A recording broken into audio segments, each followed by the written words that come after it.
Yo, welcome back. Today we're going to be watching a video by Mutahar or Some Ordinary Gamers. Apparently the Switch 2 is technically a brick. I don't know if he means like it's good or it's like, just shit. Because I have heard brick used in both contexts. Yeah, it was me, Mutahar, and a lot of wives, boys. Then again, the last video I did watch of him, he was talking about how shitty Nintendo was being. Boyfriends are out there picking up that Nintendo Switch 2, ladies and gentlemen. It's coming out next week. It's about to be one of the biggest console sorry for... There's no way he plays VR here, is there? It's way too cramped. It's pretty much as cramped as my room, at least from this angle. Maybe there's space on the right over here, actually. And this is just one corner. drops of all time, alright? So, I don't take it lightly. I do talk about video games. So, Switch 2 is a pretty big deal. Now, am I excited for the Switch 2? No, not really, okay? Honestly, ever since I got the old Steam Deck, playing things like Battlefront 2 in the palm of my hand. Thinking about Steam Deck, can you connect your VR headset to the Steam Deck? Because Valve did release their own VR goggles, and you can connect them to Steam and play Steam games through them. I think you can also do that with the new ones from Google or Facebook. Just not as good, I think. So I wonder if you can take both a VR headset and a Steam controller handheld, the Steam Deck, on on a trip, and then just connect them, both of them, and play the Steam games through your VR without needing a computer to set it up. Then again, I guess it could overheat, couldn't it? Because at the end of the day, this is low computing power compared to a PC. Hands and not pork begging is an entirely different life, okay? But yeah, actually, I would get the Switch 2 probably when Metroid Prime 4 comes out. When it comes out, we don't even have a release date at this point. Honestly, I was actually excited to pick one up just to get Cyberpunk 2077 because you know what? The actual developers for that said the physical copy is the whole game. None of that game key card stuff. But you know what? We have plenty of time to talk about it. So anyways, I saw that the Switch 2 was out at Target. People were showcasing these things in a cage. Now, before somebody wonders, but Muta, that would be a pretty nice way to rob. No. You don't want to rob these, okay? A, the take isn't that great. B, I'm pretty sure Target has the most insane levels of bloodhounds ready to track you down for anything like this. Actually, true. You might just go to jail for 20 years. A Nintendo Switch 2 before it actually released next week, and you went home and you powered it up. Well, Nintendo would be out there hunting you. Oh yeah, they probably have a way to track when you open the Switch, right? So if you open the Switch before its official release date, it's probably just gonna explode, right? Not explode, but just uninstall everything and be completely useless. I feel like that would be something they would do. Legally to take down any video that exists. Now I have a frame of a Switch 2 box right here. I can't play the video more because the video gets taken down. Yep. Obviously, as you can imagine, Nintendo's legal ninjas are waiting to strike when the iron's hot. But we're not going to let him here, okay? We're not going to let it happen. Anyways, though, ladies and gentlemen, what happened with this release? Well, there was a lot of information that came out that apparently it needs an update. So the guy on YouTube, or one of the channels on YouTube that... It needs an update. Okay, so this guy stole a Switch, right? But yeah, it makes sense. Of course you need an update to play it, because it's not released yet. The official release date must be June 5th, right? So they put a software or whatever in all of them to block them until that date. Posted their early Switch 2 was asked, more video, please give us more video of this console. And the guy goes, Nintendo locked the Switch 2. It needs update to function. That's smart. So I'm waiting for June 5th to unlock it. Now, this immediately freaked out the internet a little bit. What are you telling me? Nintendo is selling a $500 Brickaroonie? Well, maybe I'm wrong, uh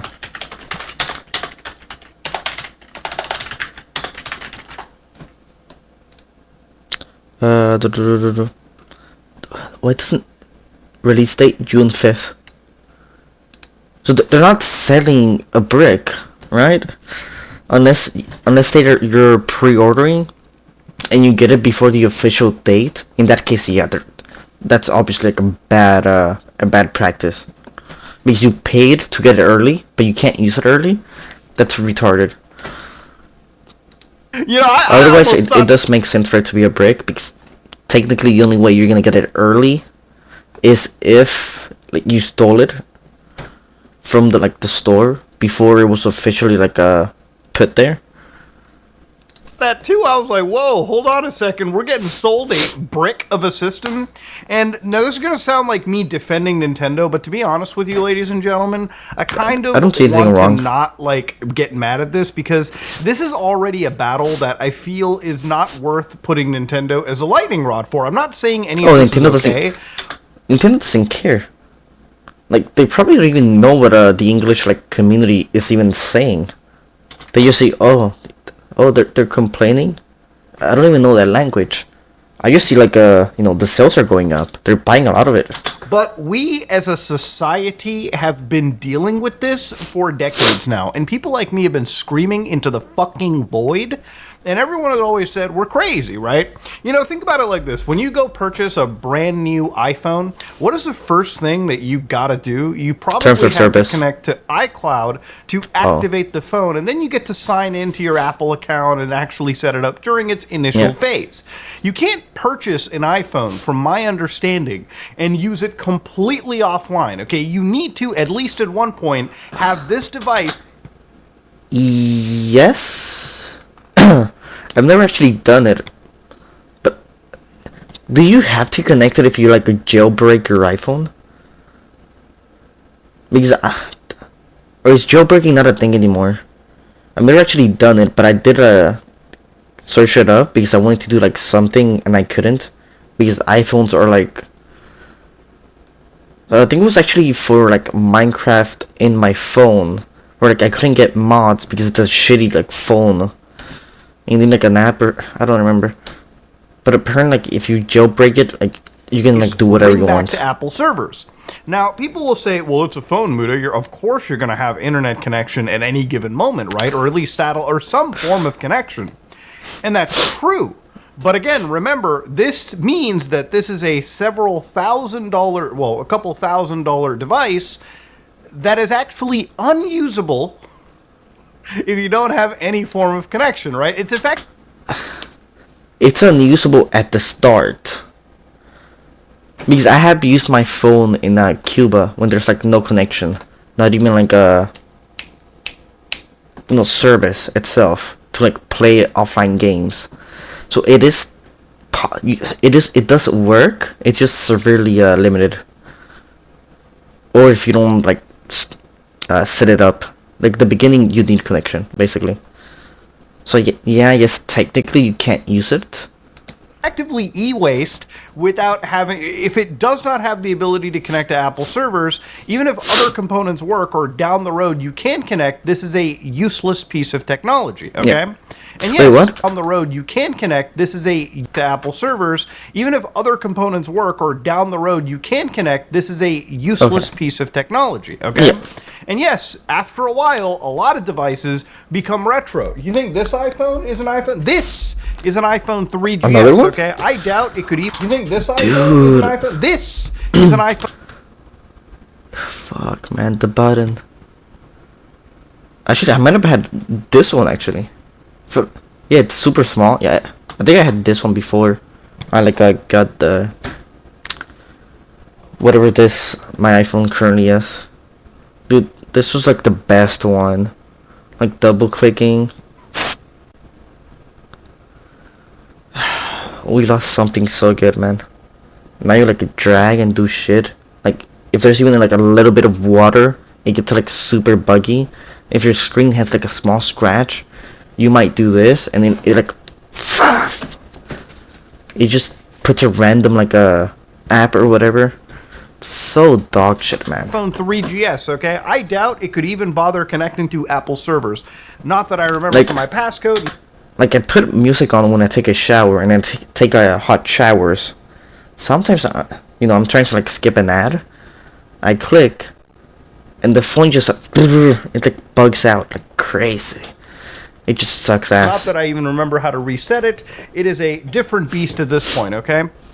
But you get the idea. For game consoles, on the other hand, you could go to a store, pick up a PlayStation 5. You could literally not connect it to the internet. You could fire it up. You could... Yes, but the games inside and maybe the apps do require internet access because you have to connect to the game servers, don't you? Unless it's like a Mario or like a racing game that doesn't have like open world. In that case, yes. Because I remember for my birthday when I was in Cuba or lived in Cuba, my father got me it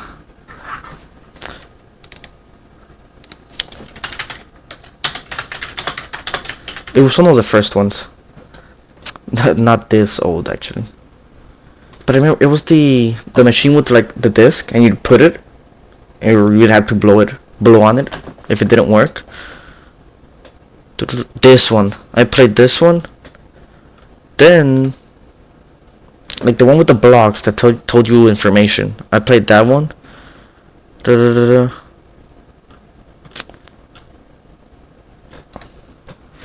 I don't think I played this one. I played this one, yeah. There was also the one where it was like 2D and you could like fork in between. I think I played that one as well. But I don't know if that was in Cuba when I was a little kid or here. In like the Wii U or something. Because an aunt or like a cousin I had did have like a Wii U and she let me play with it. could set up your account, your local PlayStation account, on your PS5. But basically, there's a lot of games currently that you do need an internet connection to log in or to play, and there's the games where you need an account, and to make that account you need internet access. So it's like, yes. And then if you had an actual physical copy of a video game that did not require an internet connection to play, you could then access your video games all without touching the internet. That is something that you can do with that device. And I know this because you can set up a PlayStation 5, get the PS4 copy of Jedi Survivor, and play this fucking game without having any internet access. You know, it's crazy. This game ships on 2 exact discs, and compared to the PS5 physical release... Wait, wasn't Jedi Survivors like super badly optimized? Wouldn't it run like shit without like internet connection? which requires you to download a patch off the internet. Yeah, because the patch is supposed to fix like a lot of the problems it currently has. So like while you can play it offline, you'd play like a shitty version, wouldn't you? They actually released this game with a full release. Like, you could actually play this from start to finish, 60 frames per second on Nice. a PS5. Sure, it doesn't look as shiny. Sure, it doesn't have the ray tracing, and I'm guaranteeing that the assets have been downgraded. In fact, they have. But generally Yeah. speaking, you know, if you're somebody playing a video game, you're not going to notice these things on every single individual. You'd have to have, like, the exact remembrance of what the PS5 looked like to really complain. But the point is, the whole game is on the disc, okay? No game key cards, no nothing. It's a dying breed, unfortunately, as games... Well, the disc came out before the patch, right? Like, dude, am I mixing games up? Jedi Survivor... lag. I think that was like the main problem. Yeah, there was like fakes you had to do like in tasks. Oh, maybe it's only for PC. Oh yeah, I'm wrong. What happened is the port for PC had a lot of problems, right? Because it was a game made for Xbox or PS5 or PS4 as well. Then they like exported it to PC, And that's where the problems were. Start to Okay. enter this more modern era. Now, again, So maybe the game doesn't have like any lag or any problems in like the actual like console. this rambling that I'm doing, even the Switch 1 is similar in that regard, okay? You could pick this up at a store, you could fire it up, you could set up your Switch account locally, put in a game cart if it didn't require download, and just play it from start to finish. Now, if you... Even even having an account is like so dog shit. Why do you need an account if you're gonna be playing locally? Like the only reason you would need an account is if you're playing online. That way they can ban you if you like use cheats or whatever. If you bought an Xbox One, back in the day, Don Matrick basically told us Xbox Ones require this 24-hour internet connection, which obviously, as gamers back then, we thought was fucking absurd. Now, again, remember, okay, this was back in the day, and it got normalized, right? Xbox backed away their 24-hour, like, requirement, but they still made it so that that entire console, since the Xbox One, requires you to download a system update when the game when you pick it up, no matter what Xbox, okay? No matter how late into the lifespan. We're not talking about launch day Xboxes. We're talking about an Xbox literally you can pick up last week. The first thing you do is it connects to the internet and downloads a system update. Then you have to connect to Microsoft services and log into their actual accounts. And that is a completely like my first console like here, I guess that would be the Wii, right? Yeah. But like my second console, I guess, was the Xbox 360. I remember playing Destiny. And the reason I stopped was because I couldn't play online. Because I needed like a membership or some like retarded shit to play online. It's such a scam. Imagine paying to play online. Well, you can just get on PC and do it for free in like hundreds of games. Thank God I didn't pay for that shit, man. Such online tethered box. When you pick up an Xbox, as opposed to even a Switch 2, it's a fucking brick. Same with like Windows PCs, unless you have an internet. Dude, like imagine paying for like Destiny on like an Xbox One, and then it's like, oh, you wanna play, you know, the part 2 of the game, which is like the online aspect. You can't. You have to pay again. And it's not like a set like price. It's like monthly paying for like Xbox Live or whatever. Connection and a Microsoft account at the ready, you are effectively beholden to the internet to activate and run a piece of hardware you bought off of the store. And again, I don't want to rage at the Switch 2 for this because we've normalized this, and that doesn't make it okay. But again, the anger that I'm seeing, the outrage that I'm seeing on the Switch 2 feels like it's outrage that is designed primarily to just get mad. Wait. I think I like missed something. You only needed. Oh right, there's a patch, and for the patch you need internet. That's why like he connected those two, right? Well, technically you could like download a patch without internet, couldn't you? Like if the patch is already like in the Nintendo or not Nintendo, the Switch 2, you could technically like just need to wait. Maybe it has like an internal timer, and on site like timer ends, and like auto updates without like any internet maybe, and then like it lets you play. Nintendo, maybe get a couple clicks out of it and not really educate people on how bad things really are. If you feel that this is a problem, it's worth maybe not buying the product, okay? Maybe voting with your wallet. But generally speaking, I think because it's about to break records, probably doesn't even matter all that much. Anyways, the Switch 2 seems to require that update to function. So I wanted to look a little bit into this and see how true this actually was. And it turns out the Switch 2, from what I read, does not actually fucking require that you need the update. In fact, the Switch 2 seems to work pretty fine out of the box playing Switch 2 games. Now, if you want to see verified proof for yourself, there's a lot of videos floating around on the internet, and obviously I don't you can't show it. It makes sense. Given a strike, but I hope that's not this guy's face, because he's getting sued to hell, man. There's a lot of brave soldiers out there. Like I'd use a voice changer, a face changer, 20 VPNs, like anything I can, not to get like the Nintendo lawyers on me, man. On YouTube, One account that has a goatee profile picture actually did walk people through the Nintendo Switch 2 setup and menu walkthrough. Of course, as you can see, I've already seen a chunk of this video. It was uploaded 1 hour ago. I'm pretty sure if I hit that fat refresh button, it's ooh, one of them already got taken down. Wait, they re-uploaded the video. One of them already got taken down. It was the one with his face on it. Sure, if I hit that fat like, this guy has button, balls to do this shit, man. One of them already got taken down. Wait, they re-uploaded the video. Okay, so yeah, you can see that Nintendo ninjas are currently actively fighting the Warzone here. Now, of course, I've seen the footage myself.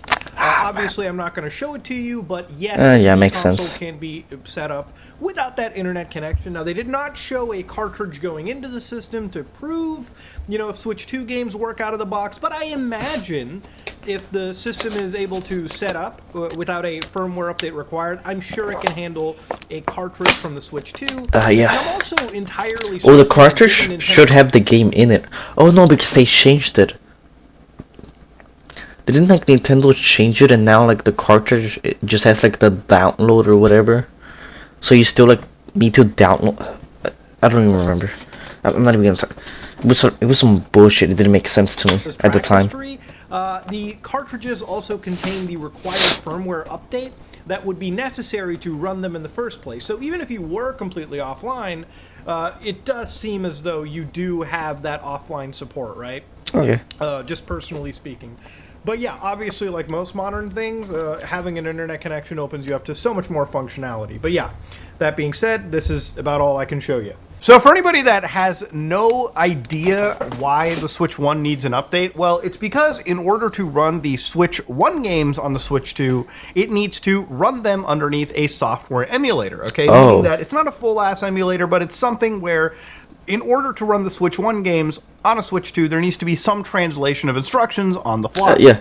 Now, overall, that makes sense. According to Nintendo... So it's because my family had a Mac before, and I couldn't play any games on the Mac because no games actually run in it. So I had to do some weird shit where I made my Mac a PC, and then I could play games in there. It was some weird shit in the settings where you can have two desktops, the Mac and the other one. And is it like that? Is that what it's doing? That way you can play both? You just switches the side? This is where Foundering, sir.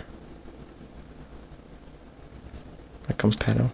April 24, 2025, with Nintendo games, almost every single fucking Nintendo game works with no issues found during basic testing. Yeah, only a few. The only red in this situation is actually Nintendo's Labo Toy-Con. And the only reason it can't run is not because the software can't be emulated, it's just because you can't fit the Nintendo Switch into those cardboard VR goggles that Labo shipped with. The only other things that don't work are a lot of streaming services like Crunchyroll and Hulu. Now, when it comes to the do people actually watch animes or series on their Nintendo Switch? I guess it's bigger than a phone, right? But I feel like it's gonna be more uncomfortable as well. 1,000-something games. There's maybe some that aren't compatible, some with issues during startup, and of course, the vast majority of them are very playable. There might be some issues, but it's very playable throughout. And again, that's a good thing. It means Nintendo has focused on preserving backwards compatibility. But why do you need an update to run Switch 1 stuff? It's probably because, if I had to hazard a guess, the actual release of that emulator pretty much took it until release day for Nintendo to get right. Which is why, when the day comes of the Nintendo Switch 2's release, they're probably going to want you to update the system so you can download the emulator, have it installed to the system package, have it installed to the system's firmware, and so then you can plug... So I guess I was wrong, if what he's saying is true. They didn't put a software inside to block you from playing it early. That way they don't have any leaks or anything. I mean, I guess both can be true, right? They put it in there, and then that also gives them time to get the emulator right or correct. I still think they just did it so they don't have any like leaks or anything like that. Since Nintendo like is really like angry about those things, plug which in your makes Switch sense to 1 be fair. cartridges and play them underneath Nintendo's software emulator, right? That's literally the only reason why this actually makes some real sense. And it's one of the things that I wanted to do with demystifying it. I don't think it's evil what Nintendo is doing. I think it's actually quite good. Instead of making you download every single individual game like the Xbox backwards compatibility program, it does feel good that Nintendo is at least letting you use your actual cartridges alongside a software emulator to backwards compatibilize your video games. I think that's a good thing to do. I think ultimately that's a real big W from Nintendo's end. And I'm sure it took them all the way to the release point of the Switch. Remember, these things don't get made in a vacuum. Most likely these Switches got manufactured months ago, if anything, weeks ago. And generally speaking, when you manufacture something... Hearing someone at the door. Be right back. Sorry about this. Okay, I'm back. It's been a couple of days. Let's continue. All the software... With the video reset, probably because it's been a couple of days, so... I looked at the recording and we were around here somewhere. Enhancements that have been done up until release day can actually make it through.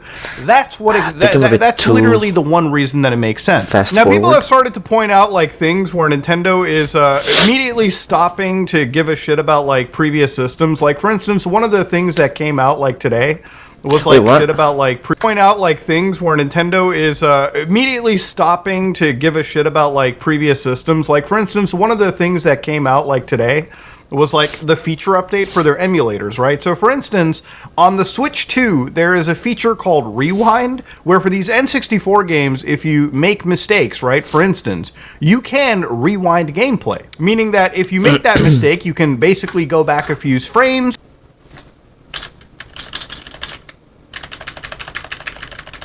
Wait. Let's see it. Come on. Okay.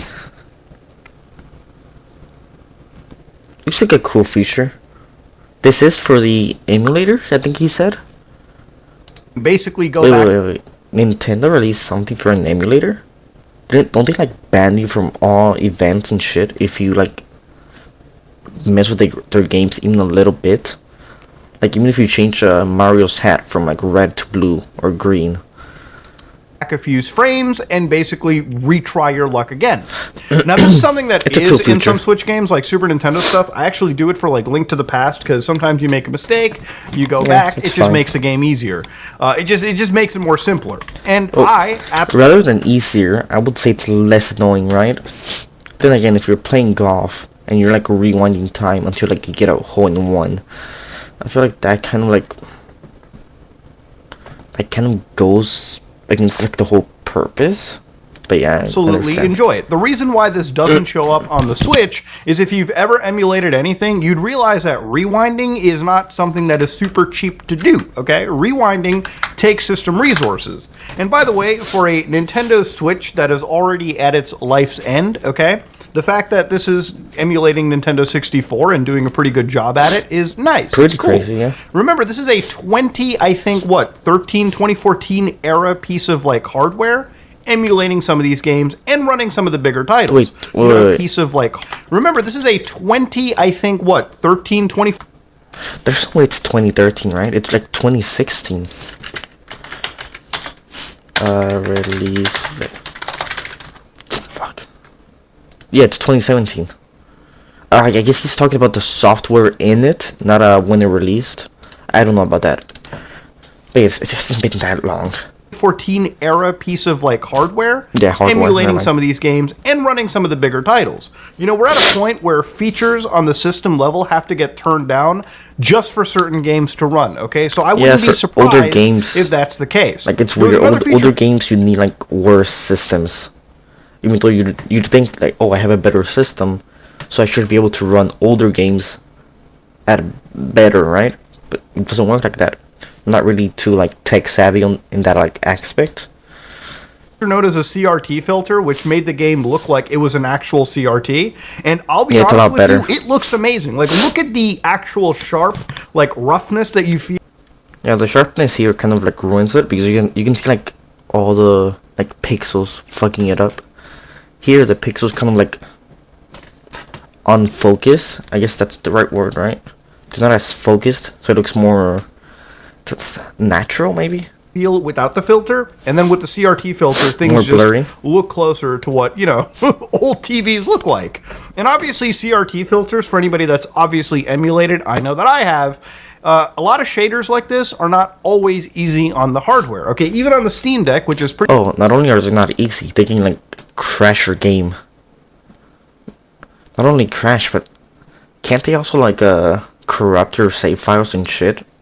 And just like break it? Pretty powerful. You know, a break. Running certain shaders can cause slowdowns in video games, which I think Nintendo obviously decided to like look at this, and I'm sure that there was somebody that wanted to put this back in the Switch 1. They probably couldn't get it working without actually things like slowing up, without things like, kind of getting all wonky, and they didn't. And that's one of the reasons. I'm not doing these things in defense. I'm just giving you guys the realistic take on why a developer wouldn't have brought this back to the Switch 1. Now, one of the things that I looked at, like 2 weeks ago when it came to the Switch was the whole idea of, like, bricking the actual Switch system. Like, Nintendo could brick your system offline. Yeah, they and I kind of wanted make you to, like, unable to use it. demystify that a little bit, too. Like, obviously, it's not good. But one thing that I did look into, obviously, in researching this video, was I actually combed through the TOS for the other systems. And even PlayStation will just straight up say, it may... yeah, a lot of other softwares, if you break their terms of service, they're allowed to remove your online accessibility. Oh, I guess for which one is this? Which did he say? If Explorer system software. This is a Nintendo, right? And even PlayStation. Yeah, for PlayStation, I guess they also remove your offline access, which doesn't make sense, since with offline, you should be able to do whatever you want, since you're not affecting anyone else.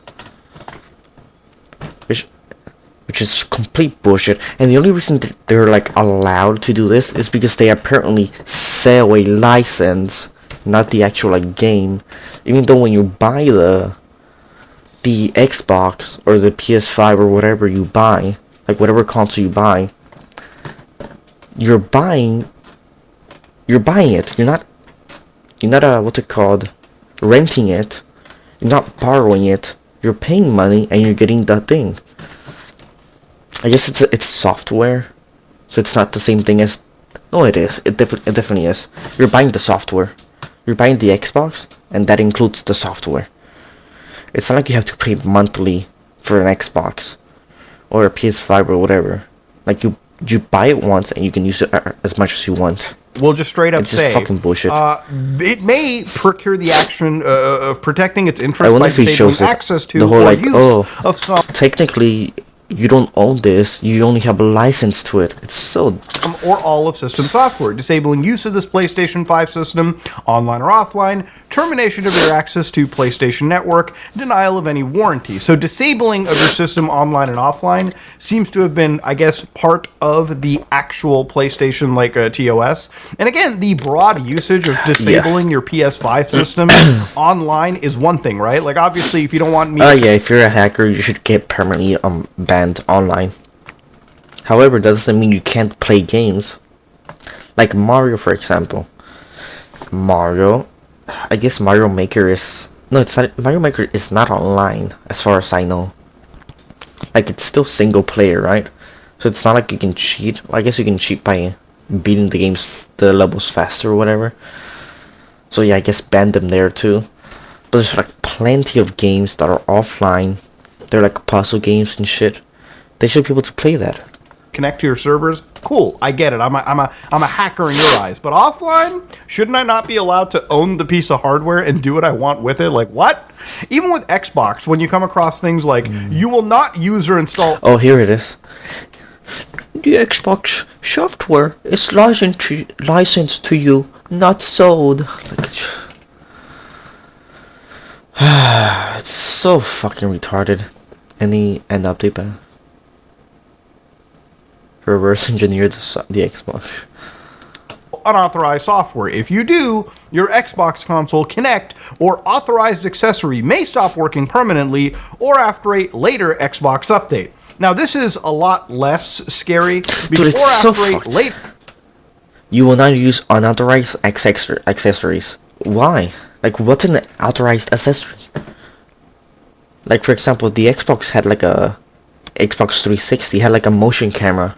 What if I want to buy a motion camera from like a third party, and it works? I'm not allowed to do that anymore. It's like Apple.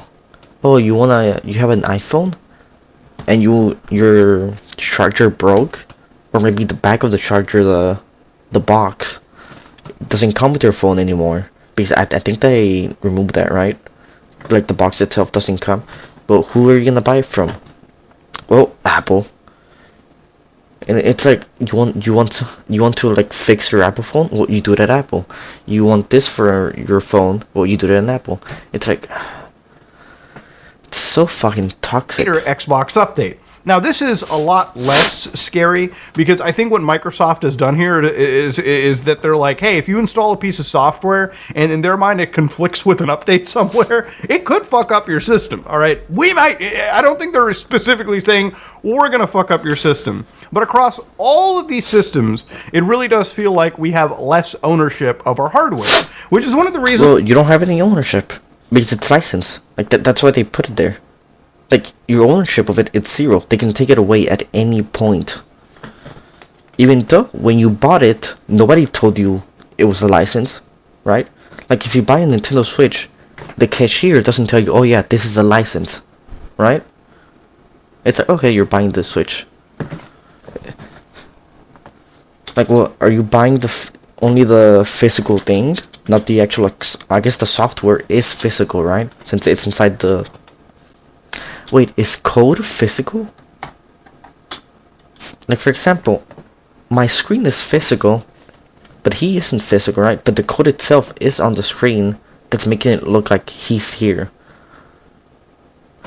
This is why consoles like the Steam Deck have been so important because, you know, even though that Valve made this, ultimately the ownership is on our end because it's, again, first and foremost, a handheld PC. It's a personal computer. You decide what you want to do with this device as opposed to what Valve assumed it was just a... And I think that itself is a very important metric to be putting down. But yeah, ladies and gentlemen, like that's Switch 2.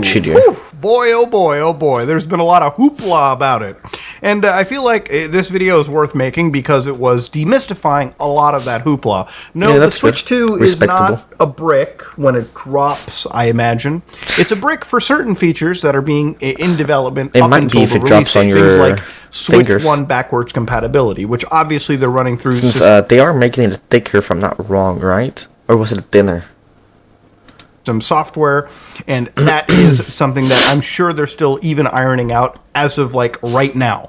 Now, one of the questions that I guess gets asked is like, Muda, when are we going to be able to emulate the Switch 2? Now, given the fact that this is new Switch hardware specifically built for the system, I don't think we're going to be lucky with the original like RCM exploit. Okay, wait. The original... No, there's no way.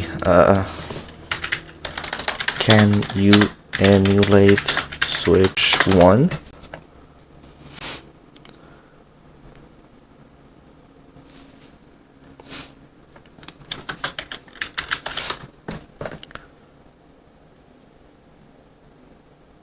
Hacking accounts is completely legal.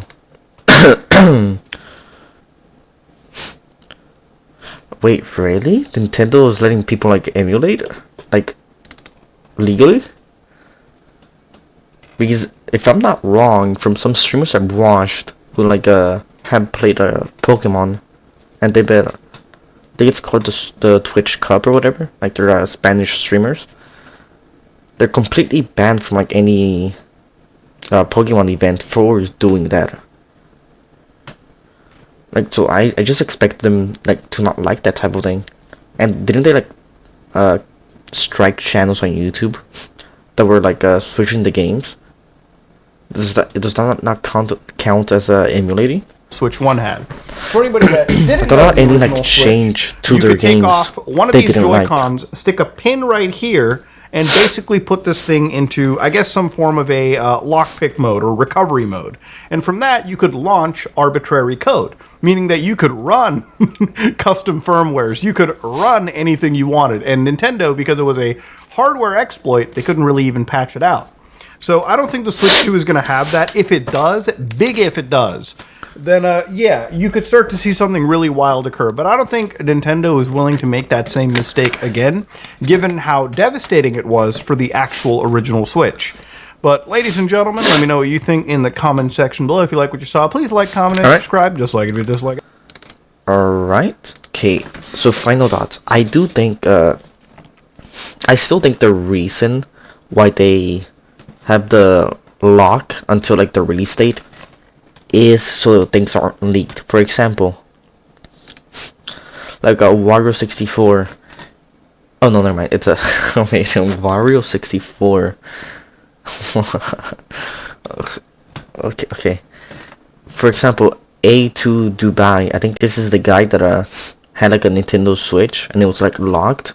It's so that people like him don't like get it early, then like leak everything about it. Because that is a big problem with like consoles, games, and all that. I think like GTA 6, was it? Like, no, it wasn't GTA 6. There was some like big game that released like people got copies early and they were like spamming YouTube videos on it. So I'm guessing that's the reason why. And I think like having like a patch or something for certain what's it called? Fuck, I can't get it out now. Mechanisms? Or like things in the Switch could also be it, like he said. Anyways, let's not make this too long. I do have some things I need to do today as well. Peace. His video is in the description, and if you want to check it out, leave a like, subscribe, all that.